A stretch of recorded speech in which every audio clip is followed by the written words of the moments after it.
ਅੱਛਾ ਯਾਰ, ਪਹਿਲੀ ਗੱਲ ਇਹ ਆ ਕਿ ਗਲਤੀ ਨੂੰ ਗਲਤੀ ਮੰਨ ਕੇ ਉਹਨੂੰ ਠੀਕ ਨਾ ਕਰਨਾ ਬਹੁਤ ਵੱਡੀ ਗਲਤੀ ਹੈ। ਗਲਤੀ ਨੂੰ ਗਲਤੀ ਮੰਨ ਕੇ ਉਹਨੂੰ ਠੀਕ ਨਾ ਕਰਨਾ ਬਹੁਤ ਵੱਡੀ ਗਲਤੀ ਆ।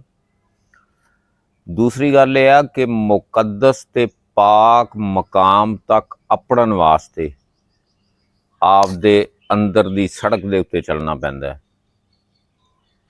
ਮੁਕੱਦਸ ਤੇ ਪਾਕ ਮਕਾਮ ਤਾਈਂ ਅਪੜਨ ਵਾਸਤੇ ਤੁਹਾਡਾ ਦਿਲ ਹੀ ਤੁਹਾਨੂੰ ਦੱਸਦਾ ਕਿ ਆਹ ਰਾਹ ਸਹੀ ਆ, ਉਸ ਰਾਹ 'ਤੇ ਚੱਲੀਦਾ। ਮਦਦ ਜਿਹੜੀ ਹੁੰਦੀ ਨਾ ਉਹ ਬੰਦਿਆਂ ਕੋਲੋਂ ਨਹੀਂ,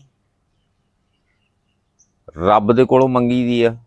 ਤੇ ਰੱਬ ਸਬਰ ਕਰਨ ਵਾਲਿਆਂ ਨੂੰ ਤੇ ਨਮਾਜ਼ ਪੜ੍ਹਨ ਵਾਲਿਆਂ ਨੂੰ ਮਦਦ ਫਰਾਹਮ ਕਰਦਾ ਹੈ। ਰੱਬ ਨੂੰ ਯਾਦ ਕਰਿਆ ਕਰੋ, ਰੱਬ ਤੁਹਾਨੂੰ ਯਾਦ ਕਰਦਾ ਹੈ। ਮਾਂ ਬੁੱਢੀ ਵੀ ਹੋਵੇ, ਘਰ ਦੇ ਵਿੱਚ ਬੈਠੀ ਹੋਵੇ, ਕੁਛ ਵੀ ਨਾ ਕਰਦੀ ਹੋਵੇ, ਫਿਰ ਵੀ ਤੁਹਾਡੇ ਘਰ ਦਾ ਸਕੂਨ ਉਸ ਸੰਘਣੀ ਛਾਂ ਨਾਲੋਂ ਜ਼ਿਆਦਾ ਹੁੰਦਾ ਹੈ ਜਿਸ ਛਾਂ ਨੂੰ ਤੁਸੀਂ ਲੱਭਦੇ ਫਿਰਦੇ ਜੇ। ਤੇ ਬਾਪ ਆਪਦੇ ਬਾਪ ਨੂੰ ਗਲ ਨਾਲ ਲਾਇਆ ਕਰੋ। ਗੱਲ ਗੌਰ ਨਾਲ ਸੁਣਿਆ ਜੇ, ਆਪਦੇ ਬਾਪ ਨੂੰ ਗਲ ਨਾਲ ਲਾਇਆ ਕਰੋ। ਉਹ ਬੁਢਾਪੇ ਦੇ ਵਿੱਚ ਬਿਮਾਰੀ ਨਾਲ ਨਹੀਂ ਮਰਦਾ। ਜਿਹੜਾ ਤੁਸੀਂ ਉਹਨਾਂ ਨੂੰ ਟਾਈਮ ਨਹੀਂ ਦਿੰਦੇ, ਉਹਨਾਂ ਦੇ ਕੋਲ ਬਹਿੰਦੇ ਉੱਠਦੇ ਨਹੀਂ, ਉਹ ਉਸ ਗੱਲ ਦੇ ਨਾਲ ਮਰਦਾ ਹੈ।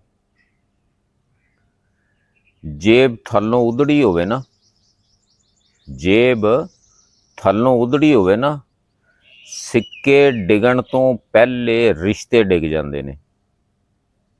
ਯਾਨੀ ਕਿ ਜੇਬ ਜਿੱਦਾਂ ਜਿੱਦਾਂ ਖਾਲੀ ਹੁੰਦੀ ਜਾਂਦੀ ਹੈ, ਤੁਹਾਡੇ ਰਿਸ਼ਤੇ ਉਹਦੇ ਨਾਲੋਂ ਪਹਿਲੇ ਵੀ ਤੁਹਾਡੇ ਨਾਲੋਂ ਦੂਰ ਹੁੰਦੇ ਜਾਂਦੇ ਨੇ। ਵੱਜੀ ਹੋਈ ਠੋਕਰ ਜਿਹੜੀ ਹੈ ਨਾ,